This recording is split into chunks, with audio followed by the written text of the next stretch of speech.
Hi! In front of me is XIAOMI 13R, and today I would like to show you how you can manage auto rotation.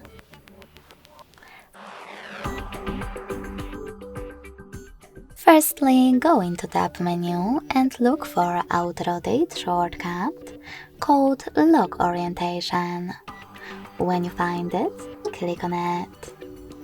If the shortcut is blue, that means that auto rotation is off.